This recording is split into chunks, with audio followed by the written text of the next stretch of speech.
সম্মানিত ভাইরা আমার এই জাতি যদি এখনো সময় আছে, আমার এই জাতি যদি কোরআনুল কারীম পড়ে, কোরআনুল কারীম যদি নিজেরা অধ্যয়ন করে, নিজেদের বাড়ি ঘরগুলোকে যদি পাঠাগার বানায়, নিজেদের বাড়ি ঘরগুলোকে যদি লাইব্রেরিতে রূপান্তরিত করে, এই জাতির লোকেরা যদি কোরআনটা বুঝে, তাহলে এই বাংলার জমিনে 92 মুসলমানের জমিনে আর কোনো জালিম শাসক ক্ষমতায় কখনো পশ্চিমকালে বসতে পারবে না। আর যদি এই জাতির লোকেরা কোরআন না বুঝে, এই জাতির লোকেরা যদি কোরআন থেকে দূরে থাকে, তাহলে বারবার এই বাংলার জমিনে জালিমরা আসবেই, বারবার এই বাংলার জমিনে ক্ষমতায় এসে দুর্নীতি করবেই, বারবার জালিমরা এসে এই বাংলার জমিনের মুসলমানদের উপর নির্যাতন চালাবে, কারণ এটা হচ্ছে আল্লাহর পক্ষ থেকে পরীক্ষা, ঠিক কিনা? সুতরাং আলোচনার শুরুতে পাটগ্রাম উপজেলার মুসলমানরা আসুন আমরা সিদ্ধান্ত নেই, আসুন আমরা শপথ নেই যে বাংলার জমিনটাকে জালিম মুক্ত করতে গিয়ে আমাদের ছাত্র ভাইয়েরা রক্ত ঝরিয়েছেন, আমাদের ভাইয়েরা জীবন দিয়েছেন, সেই ভাইয়েরা আজ পৃথিবীতে নাই, তারা শহীদ হয়েছেন, কিন্তু তাদের স্বপ্ন রয়েছে, সেই স্বপ্ন বাস্তবায়নের দায়িত্ব এখন আপনার আমাদের সকলের, কথা বলেন ঠিক কিনা? সম্মানিত ভাইয়েরা, আমার যে শহীদ ভাইয়েরা রক্ত দিয়ে জীবন দিয়ে এই বাংলাদেশটাকে নতুন করে স্বাধীন করেছেন, তাদের সেই স্বপ্নটা বাস্তবায়নের লক্ষ্যে আমাদেরকে ঐক্যবদ্ধ হতে হবে, আমাদেরকে এক হতে হবে, আমাদেরকে সজাগ থাকতে হবে, আমাদেরকে সোচ্চার হতে হবে, দেশের জন্য, দেশের মানুষের জন্য কাজ করতে হবে। সুতরাং পুরো সময় যদি ওই জালিম শক্তি যারা এখনো ষড়যন্ত্র চালিয়ে যাচ্ছে, তারা যদি আবারও কখনো এই বাংলার জমিনে কোমর সোজা করে মাথা উঁচু করে দাঁড়াতে চায়, তাহলে আবারও মুসলমান রাজপথে যেতে হবে, রংপুরের আবু সাইদের মতো প্রয়োজনে আবারও বন্দুকের নালের সামনে বুক পেতে দিতে হবে, প্রয়োজনে রক্ত দিতে হবে, প্রয়োজনে আবারও জীবন দিয়ে দেশটাকে নতুন করে স্বাধীন করতে হবে। কারা কারা রাজি আছো? দুহাত তুলে আল্লাহকে দেখাও।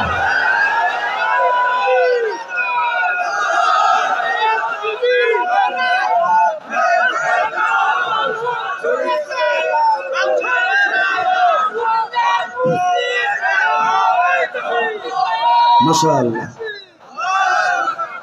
জাযাকাল্লাহ খায়রা। শুধু কোরআন শুনবেন আর যাবেন, আগে যা ছিলেন তাই থাকবেন না। কোরআনের কাজই তো হচ্ছে পরিবর্তন করে দেয়া।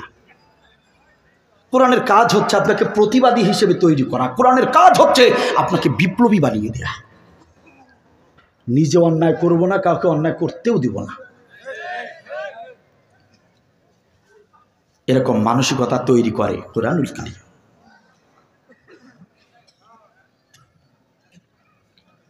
সূরাতুল কাদিয়া, এই সূরার নাম হচ্ছে পূর্ণ করে দেয়া সূরা, মিটিয়ে দেওয়া সূরা। চাওয়া পাওয়া সব পূর্ণ করে দেন তিনি কে? খারাপ লাগছে আপনাদের? এই সূরার আরেকটি নাম রয়েছে সূরা মুইম্মাহ। সূরা মুইম্মাহ মানে হচ্ছে অন্ধ করে দেয়া সূরা। সুবহানাল্লাহ বলবেন না? এই সূরা অন্ধ করে দিতে পারে মানুষকে, অন্ধ করে দেয়া সূরা। মানে ইসলামের শত্রুদেরকে, আপনার আমার শত্রুদেরকে এই সূরা ইয়াসিন অন্ধ করে দিতে পারে সাময়িক সময়ের জন্য। সুবহানাল্লাহ বলবেন না? সম্মানিত ভাইরা আমার, একান্ত আপনজনের আমার, নবী সাল্লাল্লাহু আলাইহি ওয়াসাল্লাম মক্কার জমিনে যখন কালেমার দাওয়াত দিচ্ছেন, আলা লাহুল খালকু ওয়াল আমর, জমিন যার, বিধান চলবে শুধু তার, লা ইলাহা ইল্লাল্লাহ, আল্লাহ ছাড়া কোনো আইনদাতা থাকতে পারে না, বিধানদাতা থাকতে পারে না। আল্লাহর আইনে সব চলবে, আল্লাহর আইনে বাথরুম টয়লেট চলবে, আল্লাহর আইনে সংসারের পরিবারের সমস্ত কাজ চলবে, আল্লাহর বিধান মতোই সমাজের কাজ চলবে, আল্লাহর বিধান মতোই রাষ্ট্রীয় কাজ চলবে, আল্লাহর বিধান মতোই অর্থনৈতিক কাজগুলো চলবে, আল্লাহর বিধান মতোই আন্তর্জাতিক পর্যায়ের সমস্ত কাজগুলো চলবে। রাজনীতি যদি করতে হয় আল্লাহর বিধান মতোই করতে হবে। আলালাহুল খালকু ওয়াল আমর, জমিন যার, আইন চলবে শুধু তার।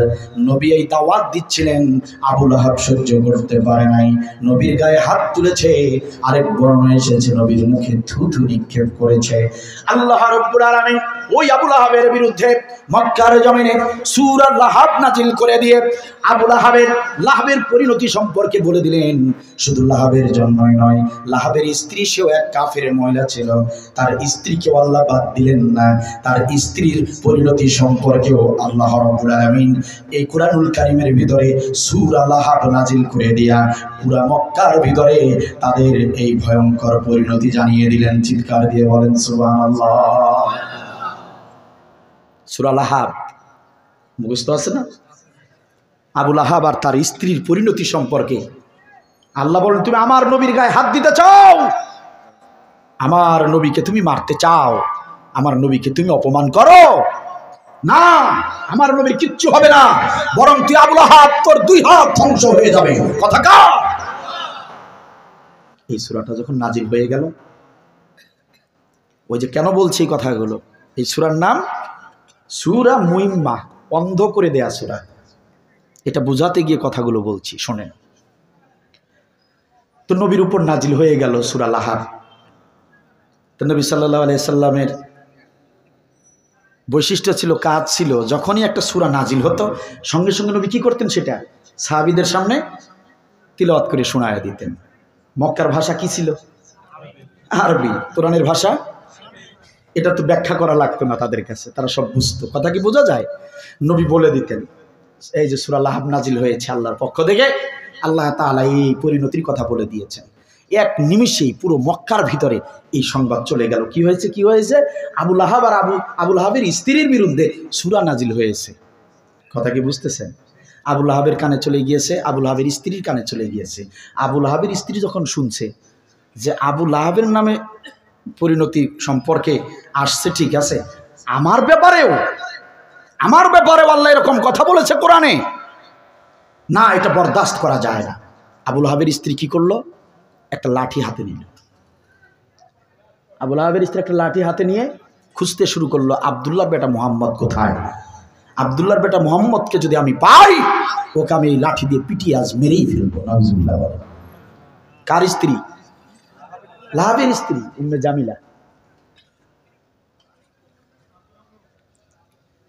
কথা কি বুঝতেছেন? নবী সাল্লাল্লাহু আলাইহি ওয়াসাল্লাম কাবার চত্বরে নামাজের ওয়াক্ত হয়ে গেল, কিবলামুখী হয়ে নবী আমার সালাতে দাঁড়িয়ে গেলেন। সম্মানিত ভাইরা, বাইতুল্লাহ শরীফে কাবার দিকে দাঁড়িয়ে, কিবলার দিকে দাঁড়িয়ে আপনার আমার নবী মুহাম্মদ সাল্লাল্লাহু আলাইহি ওয়াসাল্লাম সালাত আদায় শুরু করে দিলেন। মসজিদের 3টি দরজা, 6টি খিড়কি, তার আভায়াতে রাখছে পানি ওযু করিবার। মসজিদের 3টি দরজা, 6টি খিড়কি, তার আভায়াতে রাখছে পানি ওযু করিবার। সেই মসজিদে দিনের নবী, সেই মসজিদে দিনের নবী, সেই মসজিদে দিনের নবী সদাই নামাজ পড়তাছে। 2 পাহাড়ের মাঝে মাওলায় মসজিদ বানাইছে। কামেলিরা কাম করিয়া কোথায় জানি লুকাইছে। 2 পাহাড়ের মাঝে মাওলায় মসজিদ বানাইছে। আপনার আমার নবী মুহাম্মদ সাল্লাল্লাহু আলাইহি ওয়াসাল্লাম কিবলামুখী হয়ে সালাত আদায় শুরু করেছেন। তার পিছনে দাঁড়িয়েছেন আবু বকর, হযরত আবু বকর সহ 2 জন সাহাবী। সম্মানিত ভাইরা আমার, সালাত শেষ করে দিয়ে নবী সাল্লাল্লাহু আলাইহি ওয়াসাল্লাম কাবার পাশে, কাবা চত্বরের পাশে একটা জায়গায় বসে পড়লেন, সাহাবীরা সঙ্গে নবী বসে আছেন। এমন সময় আবুল আহাবের স্ত্রী খুঁজতে খুঁজতে সেই জায়গায় এসে পড়েছে। নবী সাল্লাল্লাহু আলাইহি ওয়াসাল্লামকে পিটাবে কেন? তার আল্লাহ আমার স্বামী আর আমার বিরুদ্ধে সূরা লাহাব নাজিল করলো। এটা বানানো কথা, এটা মুহাম্মাদের চক্রান্ত, আব্দুল্লাহর বেটা মুহাম্মাদের এটা চক্রান্ত, এটা আমাদের অপমান করার কৌশল।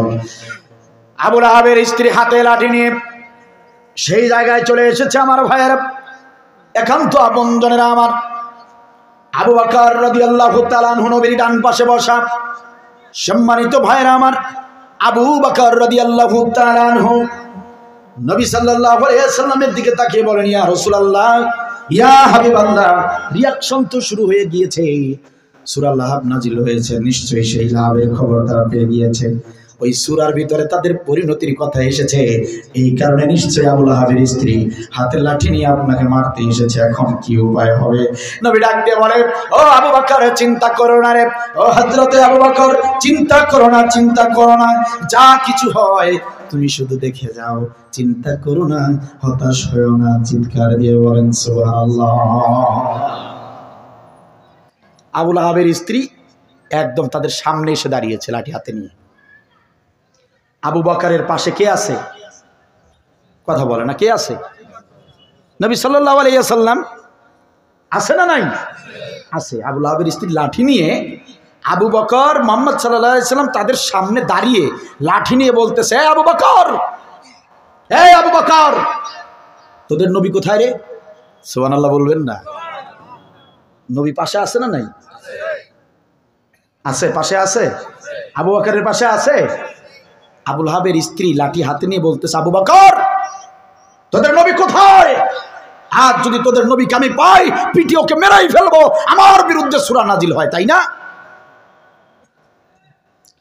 আবু বকর বলে, আপনি পিটাবেন, আপনি খুঁজে লন। সুবহানাল্লাহ বলবেন না? আবু লাহাবের স্ত্রী চারদিকে খুঁজে সে চলে গেল। আবু বকর দেখতেছেন পাশেই বসা নবী সাল্লাল্লাহু আলাইহি ওয়াসাল্লাম। এই কথাগুলো বানানো কোনো কথা নয়, তাফসীরে জালালাইনে এসেছে, সহিহ হাদিস। আবু বকর রাদিয়াল্লাহু তাআলা আনহু তিনি দেখতেছেন নবী সাল্লাল্লাহু আলাইহি ওয়াসাল্লাম বসে আছেন, কিন্তু আবু লাহাবের স্ত্রী তাকে দেখতে পারল না, খুঁজতে খুঁজতে চলে গেল। আবু বকর রাদিয়াল্লাহু তাআলা আনহু নবীকে ডাকতে বললেন, ইয়া রাসূলুল্লাহ, ইয়া হাবিবাল্লাহ, কিছুই তো বুঝলাম না, কিছুই তো বুঝতে পারলাম না, কি এক আশ্চর্যজনক ঘটনা ঘটে গেল। আপনি আমার বাম পাশে বসা, আবু লাহাবের স্ত্রী লাঠি নিয়ে আমাদের সামনে এসে দাঁড়িয়ে আপনাকে খুঁজে গেল, আপনার কথা জিজ্ঞাসা করলো, অথচ আপনি আমার বাম পাশে বসা, আপনাকে দেখতে পেল না। বুঝতে পারলাম না গো নবী, বুঝতে পারলাম না ঘটনা কি হলো। আপনি অদৃশ্য হয়ে গেলেন নাকি? আমার চোখে আপনি সদৃশ্য, অথচ আবু লাহাবের স্ত্রীর চোখে আপনি অদৃশ্য। কারণটা কি, ঘটনাটা কি, সিগনিফিকেন্স কি, ব্যাখ্যা কি, একটু দয়া করে শোনা। নবী আমার ডাক দিয়ে বলে, আবু বকর, এ হযরতে আবু বকর, কুরআনুল কারীমের ভিতরে এমন একটি সূরা রয়েছে, যে সূরা তুমি যদি তিলাওয়াত করো, বিশেষ করে প্রথম 9টি আয়াত, সূরা ইয়াসিন, সূরা ইয়াসিন, প্রথম 9টি আয়াত, আমার কোন উম্মতের লোকেরা প্রথম 9টি আয়াত যদি তিলাওয়াত করে, তার কোন শত্রু বাহিনী যদি তাকে কখনো অ্যাটাক করে ফেলে, সাময়িক সময়ের জন্য, কিছুটা সময়ের জন্য, কয়েক মিনিটের জন্য, তার শত্রুপক্ষের সামনে যদি কোনো আল্লাহর বান্দা বান্দি অদৃশ্য হতে চায়, তার শত্রুকে যদি অন্ধ করে ফেলতে চায়, সাময়িক সময়ের জন্য সেই ব্যক্তি যেন সূরা ইয়াসিনের 9টি আয়াত তিলাওয়াত করে। সূরা ইয়াসিনের 9টি আয়াত তিলাওয়াত করার সঙ্গে সঙ্গে কাফেরদের চোখ অন্ধ হয়ে যায়। চিৎকার দিয়ে বলেন সুবহানাল্লাহ। কি পাওয়ার, কি মুজিজা, কি ক্ষমতা সূরা ইয়াসিন। নবী 9টি আয়াত তিলাওয়াত করেছেন, আবু লাহাবের স্ত্রীর কাছে অদৃশ্য। আবু লাহাবের স্ত্রী, তার চোখ অন্ধ হয়ে গেল, নবী সাল্লাল্লাহু আলাইহি ওয়াসাল্লামকে দেখতে পেলেন না। এটা হয় সাময়িক সময়ের জন্য। কথা কি বোঝা যায়? লম্বা সময়ের জন্য নয়, সাময়িক সময়ের জন্য। তাহলে বলেন, সূরার ক্ষমতা, পাওয়ার আছে না নাই? আছে, আছে। সম্মানিত ভাইয়েরা, আপনারা ভাবতেছেন যে হুজুর এগুলো কি বলছে, যে অবস্থা হলো, জালিমের পতন হলো, একটু উল্টাপাল্টা ফাটাফাটি কিছু বলবে, তা হুজুর খালি কোরআন থেকে হাদিস থেকে কথা বলে, হুজুর ফাটাফাটি করে না কেন? ইউটিউবে তো দেখলাম হুজুর খুব গরম গরম কথা বলে। একটু ধৈর্য ধরেন, মূল আলোচনার দিকে যায়। কষ্ট হচ্ছে আপনাদের?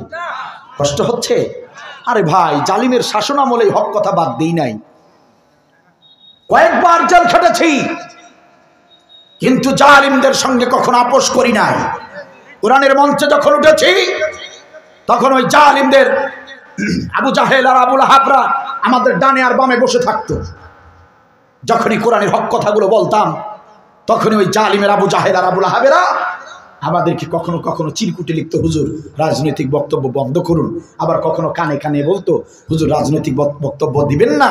আবার অনেক সময় সরাসরি বাধা দিত, অনেক সময় মাউথপিস কেড়ে নিত, অনেক সময় আলেমদেরকে অপমান করতো স্টেজের উপরে। ঠিক কিনা বলে? সেই দুর্দিনেও হক কথা ছাড়ি নাই। সম্মানিত ভাইয়ের আমার, কয়েকবার জেল খেটেছি।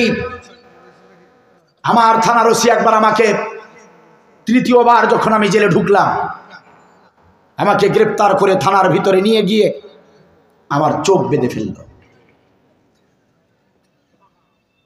চোখ বেঁধে হাতে একটা লাঠি নিয়ে বলছে, হুজুর বলেন আপনার কাছে কি কি অস্ত্র আছে, আপনার কাছে কি কি অস্ত্র আছে বলুন।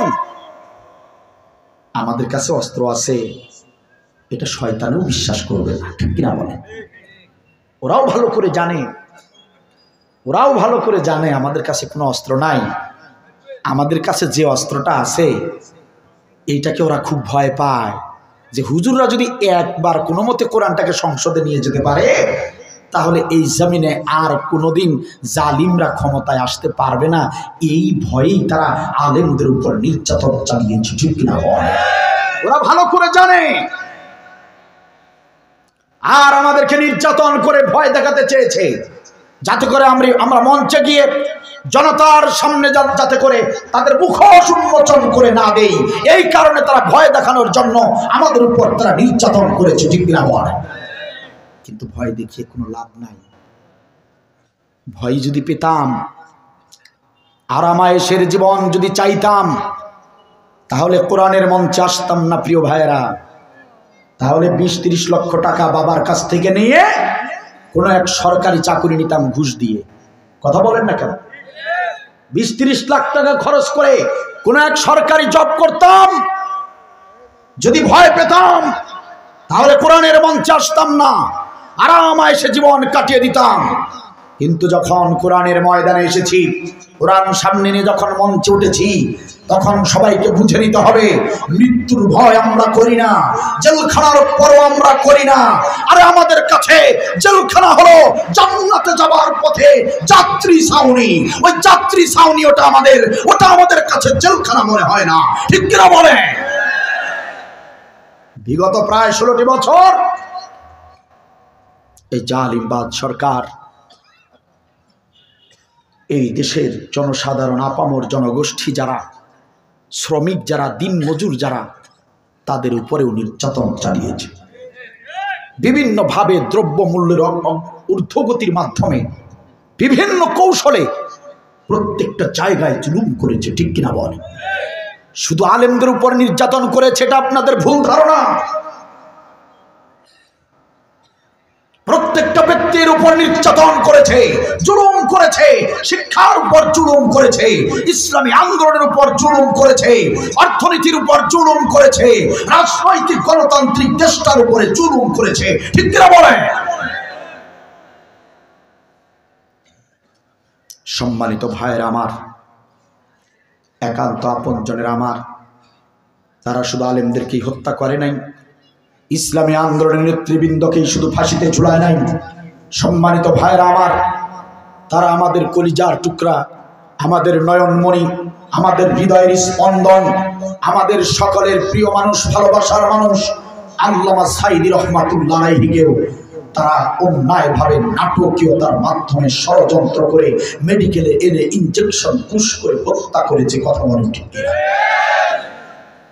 আমরা আজকের কোরআনের মাহফিল থেকে জানাতে চাই, অন্তর্বর্তী সরকার আল্লামা সাঈদী হত্যার সঙ্গে যারা জড়িত তাদের কোনো ব্যক্তি যেন বাংলাদেশ থেকে পালিয়ে যেতে না পারে। ব্যারিস্টার সুমনকে গ্রেফতার করা হয়েছে, ওই কুলাঙ্গার যেন কিছুতেই জামিন না পায় সে ব্যাপারে অন্তর্বর্তী সরকারকে সজাগ থাকতে হবে, ঠিক কিনা বল? আমরা জানাতে চাই ডাক্তার জামান যার তত্ত্বাবধানে আল্লামা সাঈদীকে রাখা হয়েছিল, ওই ডাক্তার জামান যেন এই বাংলার জমিন থেকে কখনো পালিয়ে যেতে না পারে সে ব্যাপারে সুদৃষ্টি রাখতে হবে, ঠিক কিনা বলে? সম্মানিত ভাইয়ের আমার, আমরা অন্তর্বর্তী সরকারকে জানাতে চাই আল্লামা সাঈদী সে ছিলেন আমাদের নয়নমণি, আমাদের কলিজার টুকরা। আল্লামা সাঈদীকে না মেরে ওই জালিমরা যদি আমার মতো আব্দুল বারীকে শত শত আব্দুল বারীকে হত্যা করত, ততটা কষ্ট আমাদের লাগতো না যতটা কষ্ট লেগেছে আমাদের কোরআনের পাখিকে হত্যা করে, ঠিক কিনা বলে? সুতরাং আমরা দায়িত্বহীন কণ্ঠে ঘোষণা করতে চাই আল্লামা সাঈদী হত্যার বিচার এই বাংলার জমিনে হবেই। এই আল্লামা সাঈদী হত্যার বিচার এই বাংলার জমিনে দ্রুত গতিতে হতে হবে। আর যদি আল্লামা সাঈদী হত্যার বিচার এই বাংলার জমিনে না হয় তাহলে তৌহিদি মুসলমানেরা আমরা আরেকটা দিন প্রয়োজনে রাজপথে যাব, প্রয়োজনে আরেকবার রাজপথে গিয়ে কাফের বেঈমান আল্লামা সাঈদী হত্যার অপরাধী যারা তাদের বিরুদ্ধে জিহাদ ঘোষণা করব। প্রয়োজনে আবারও এই বাংলার জমিনটাতে শহীদের রক্ত রঞ্জিত করব। প্রয়োজনে বাংলার জমিনে আবারও দাও দাও করে আগুন জ্বালাবো। বাড়িতে ফিরবো না আল্লামা সাঈদী হত্যার বিচার না হলে, আমরা কেউ বাড়িতে ফিরবো না। কারা কারা একমত? দুহাত তুলে আল্লাহকে দেখাও।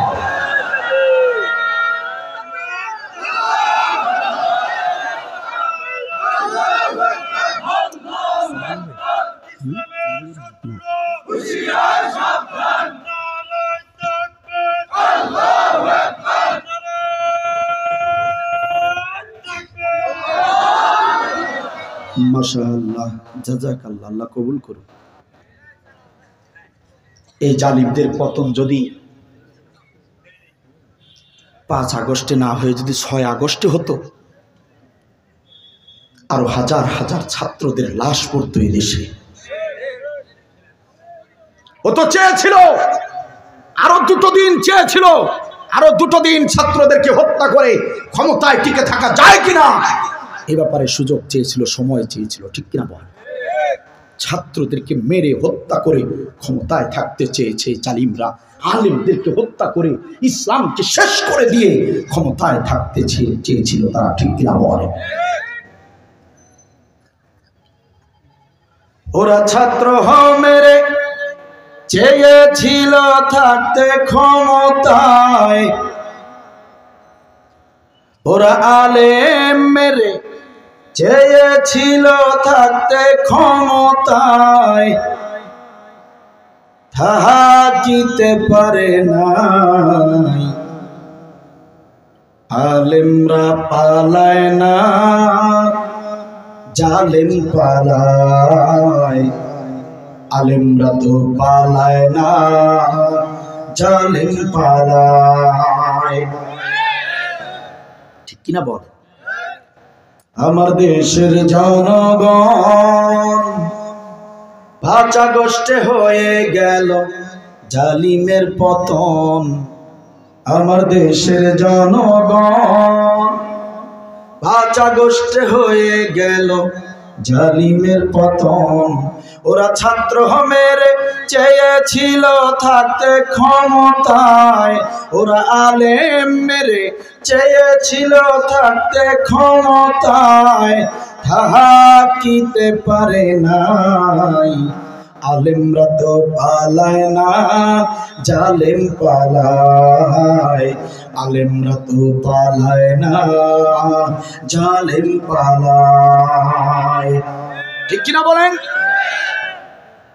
সময় ছিল 45 মিনিট, গণভবন না ছাড়িলে হইতো রে ফিনিশ।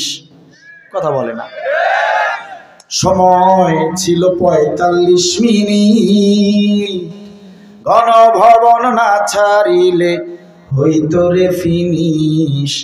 ইঁদুরের গর্ত নাই পালাবে কোথায়, ইঁদুরের গর্ত নাই পালাবে কোথায়, তাই দিল্লি চলা যায়।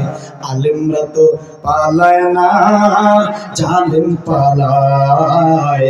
আলেমরা তো পালায় না, জালেম পালায়। ঠিক কিনা বলে? হ্যাঁ। সম্মানিত ভাইরা, এই জন্য সূরা ইয়াসিন হচ্ছে মুমিনদের জন্য, ইসলামের অনুসারীদের জন্য এটা হচ্ছে অ্যান্টিবায়োটিক। সুবহানাল্লাহ বলবেন না? শত্রুদেরকে কাবু করতে চান, সূরা ইয়াসিন পড়ুন, মুখস্থ করুন, বিশেষ করে প্রথম 9 আয়াত। খারাপ লাগছে আপনাদের? মোনাজাত দিয়ে দেব। সম্মানিত ভাইয়েরা আমার, জি জি ফজর পর্যন্ত, মাশাআল্লাহ। ও আচ্ছা, চাক পর্যন্ত। একান্ত বন্ধনেরা আমার, এই সূরা ইয়াসিনের নাম হচ্ছে সূরা মুহিম্মা। এই সূরার প্রথম 9টি আয়াত কোন ব্যক্তি যদি তিলাওয়াত করে, আল্লাহর কাছে যদি সাহায্য চায়, শত্রুর পক্ষ থেকে, শত্রু বাহিনীর হাত থেকে সাময়িক সময়ের জন্য রেহাই পেয়ে যাবে। শত্রু পক্ষের চোখ অন্ধ করে দিবেন আল্লাহ।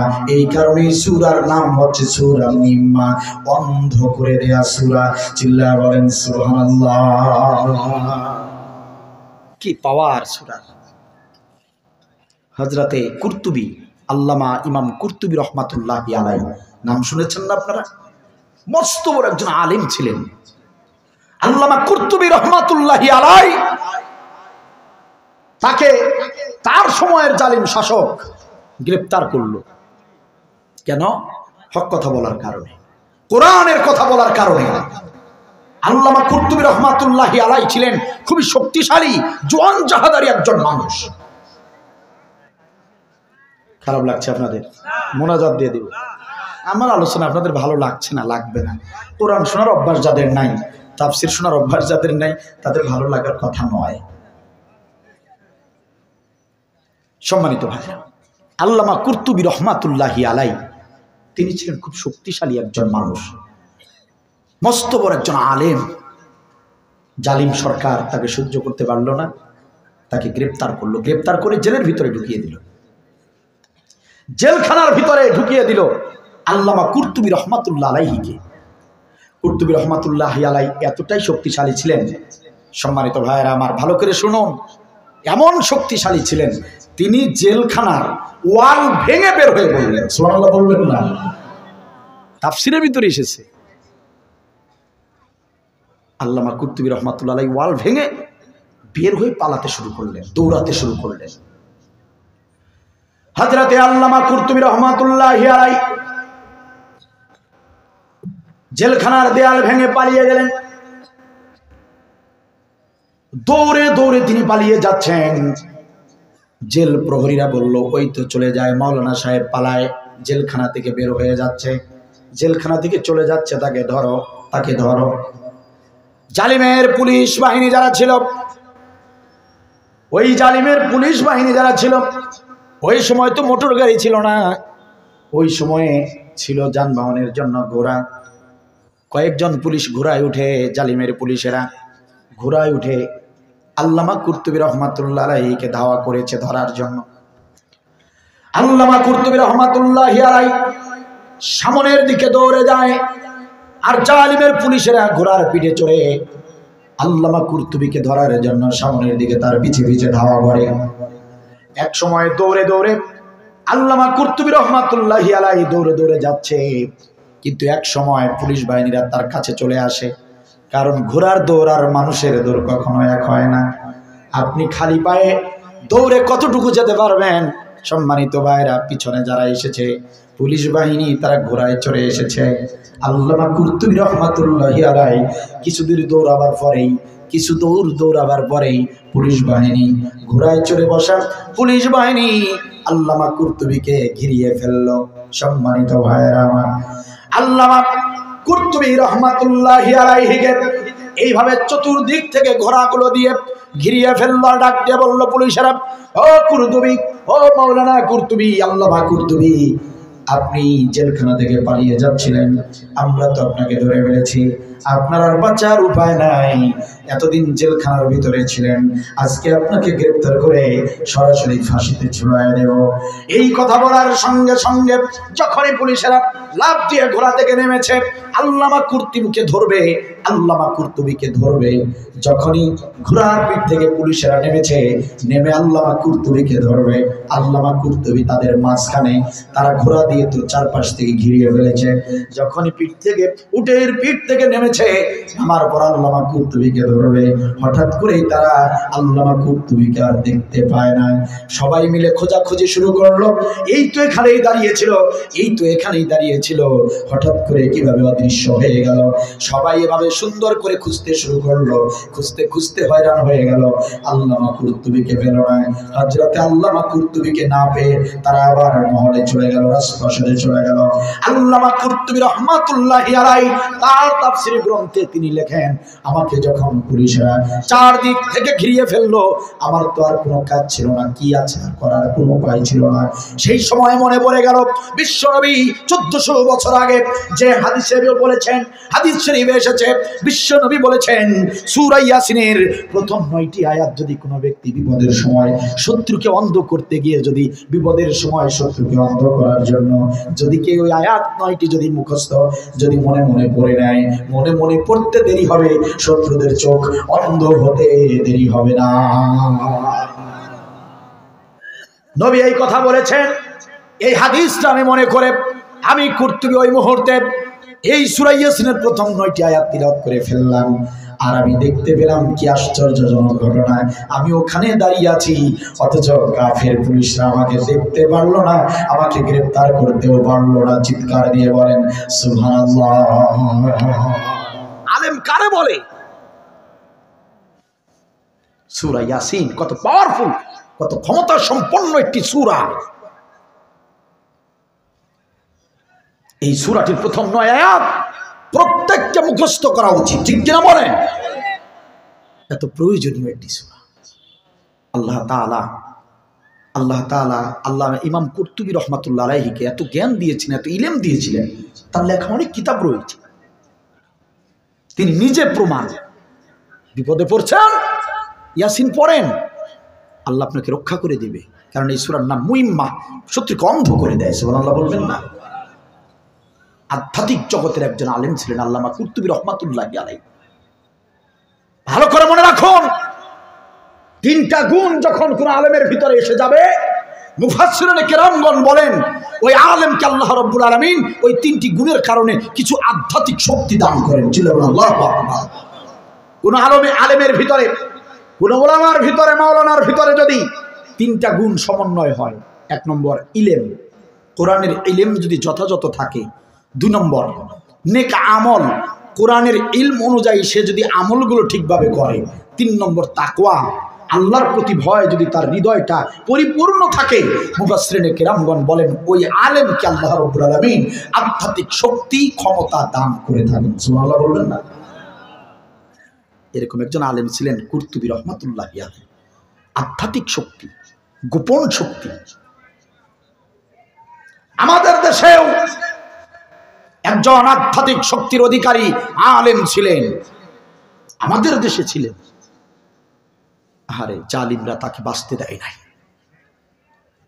জালিমদের প্রায় সময় যখন শেষ সময়ে এসে আমাদের আধ্যাত্মিক জগতের একজন আলেম আল্লামা সাইদী রহমাতুল্লাহি আলাইহি, তাকে তারা হত্যা করল একদম শেষ সময়ে এসে। মাত্র 356 দিন, 356 দিন সাইদী সাহেবকে হত্যা করার পর 356 দিন পর্যন্ত এই জালিম এদেশে ছিল, 1টা বছরও পূর্ণ হয় নাই। আল্লামা সাইদীকে হত্যা করার পর 356 দিনের মাথায় এই জালিমদের পতন হয়েছে। আল্লামা কুরতুবীর মতো আমাদের দেশেও আধ্যাত্মিক শক্তির অধিকারী ছিলেন আল্লামা সাইদী রহমাতুল্লাহি আলাইহি। আপনারা বলবেন হুজুর গাঁজাখুরি কথা বলেন, প্রমাণ কি, দলিল কি? এই দলিল আপনারা নিজেরাই দলিল, আপনারা প্রমাণ নিজেরাই পেয়ে যাবেন। আল্লামা সাঈদী রহমাতুল্লাহি আলাইহি তিনি একজন আধ্যাত্মিক শক্তির অধিকারী ছিলেন, কারণ তিনি যা 13 বছর আগে যা বলেছেন, আজ সেই কথাগুলো একদম সবকিছু হারে হারে মিলে যাচ্ছে। ঠিক কিনা? আগে চিনতে পারি নাই, এখন চেনা যাচ্ছে, এখন বোঝা যাচ্ছে তিনি যা বলেছেন, মনে হয় তিনি দেখে দেখে কথাগুলো বলেছিলেন।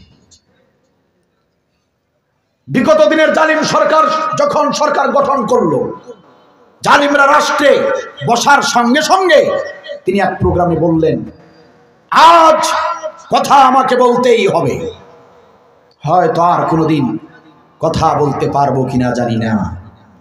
বলে নাই? তিনি বললেন, আমি দেখতে পাচ্ছি বাংলার উত্তর গগনে ভাগ্যাকাশে আধার কালো ঘন ঘটা দেখা যাচ্ছে। বলে নাই? হ্যাঁ, ঠিক তাই হলো। জালিমরা ক্ষমতায় এসে এই জাতির কপালে এমন দুর্দশা নামিয়ে দিল। ইসলামী আন্দোলনের কর্মী নেতৃবৃন্দর উপরে এমন নির্যাতন শুরু করে দিল, সেই আধার ঘনঘটা শেষ হচ্ছিল না। সেই আধার ঘনঘটার ভিতরে আল্লামা সাঈদী রহমাতুল্লাহ আলাইহিকেও আমরা হারিয়ে গেলাম। ঠিক কিনা বলেন? তাকেও হারিয়ে ফেললাম। সরকারের দায়িত্বশীল বৃন্দ বিভিন্ন সেক্টরে নিয়োগের ব্যাপারে তিনি বক্তব্যে বললেন। আরেক বক্তব্যে তিনি বললেন, একটি ফুল বাগান নষ্ট করার জন্য একটা হুতুম পেঁচাই যথেষ্ট। সেখানে আমার এদেশের ফুল বাগানের ডালে ডালে হুতুম পেঁচা বসিয়ে দেওয়া হয়েছে। যেখানে একটা হুতুম পেঁচা থাকলেই ফুল বাগান শেষ, সেখানে আমাদের দেশের ফুল বাগানের ডালে ডালে হুতুম পেঁচা দেখতে পাচ্ছি। এই ফুল বাগানের যে কি অবস্থা হবে তা আল্লাহই ভালো জানে। বলছে কি বলে নাই? ঠিক তাই করলো এই জালিম সরকার, ঠিক তাই করলো। দেশের গুরুত্বপূর্ণ প্রত্যেকটা সেক্টরে মুরতাদ, নাস্তিক, বিধর্মী, কাফের, বেঈমানদেরকে প্রত্যেকটা সেক্টরে বসিয়ে দিল। ঠিক কিনা বলে? মাদ্রাসা শিক্ষা বোর্ডের মতো একটা গুরুত্বপূর্ণ বিষয়, মাদ্রাসা শিক্ষা বোর্ডের চেয়ারম্যান, ঊর্ধ্বতন কর্মকর্তারা সবাই ছিল বিধর্মী, নাস্তিক। অথচ তিনি আগেই বললেন, আল্লামা সাঈদী রহমাতুল্লাহ তিনি যা বললেন তাই হয়ে গেল। 500টি থানার ভিতরে 380 জন হিন্দু ওসি নিয়োগ দিল। 64 জন ডিসির ভিতরে 48 জন হিন্দু ডিসি নিয়োগ দিল। ফুল বাগানের ডালে ডালে পাতায় পাতায় হুতুম পেঁচা বসিয়ে দিল। সেটা আল্লামা সাঈদী আগেই বলে দিলেন। সুবহানাল্লাহ। তিনি আরেক বক্তব্যে বললেন, বেশি লাফালাফি করো না, গাছের গোড়ায় এমন এক ঝাঁকি দিবে 12 কোটি মানুষে, মামুর বাড়ি দিল্লি গিয়া পালাইয়া বাঁচতে পারবা না। বলে নাই? আজকে তার ওয়াজগুলো শুনলে মনে হয় যে তিনি দেখে দেখে 2024 সালের ঘটনা বলেছেন। তিনি আবার বললেন, সময় আসবে এমন ইঁদুরের গর্তও খুঁজে পাবা না। বলে নাই?